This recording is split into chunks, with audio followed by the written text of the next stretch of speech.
Faire la tournée des mairies, c'est le lot des candidats aux législatives. La sortante PS Nathalie Chaban n'y échappe pas. Elle veut défendre son bilan sur la deuxième circonscription. Une action également marquée par son engagement aux côtés des frondeurs socialistes qu'elle assume totalement. Mais pourra-t-elle résister à la recomposition politique nationale? Est-elle en danger? Je ne sais pas si je dirais une sortante en danger. Ce que nous disent les élus, les électeurs, les citoyens que l'on rencontre depuis une semaine et demie, c'est que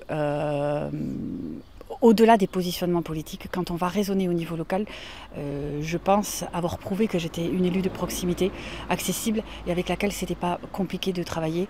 5 ans après, lui aussi est à nouveau en campagne. Éric Sebag parcourt la circonscription dans son camping-car. Face au candidat de La République En Marche et à la députée sortante, le candidat des Républicains veut incarner le vrai renouvellement politique.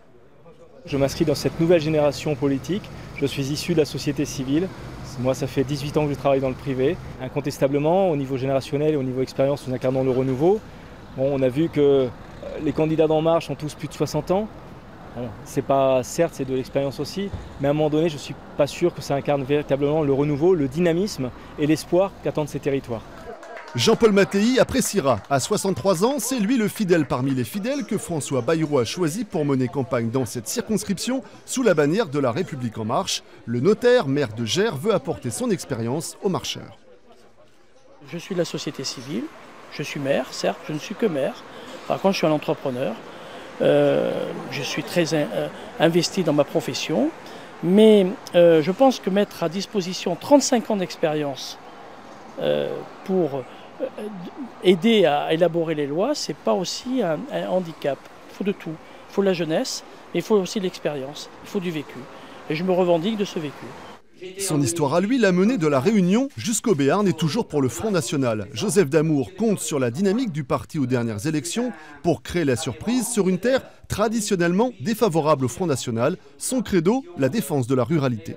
J'ai beaucoup de peine quand je traverse les villages de ma circonscription et je vois toutes ces petites maisons en ruine, des fermes en ruine, et que surtout quand j'apprends des agriculteurs qui se suicident puisqu'ils n'arrivent plus à venir à leurs besoins et qui sont surendettés. L'État ne fait rien. Et c'est ça qui fait qu'aujourd'hui je suis vraiment déterminé et motivé pour pouvoir les aider.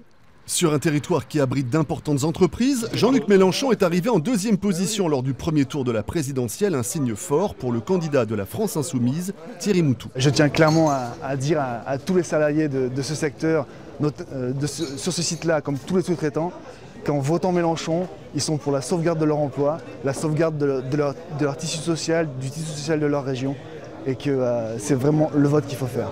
110 000 habitants vivent sur cette deuxième circonscription entre monde rural et zone urbaine. 12 candidats s'y présentent aux élections législatives.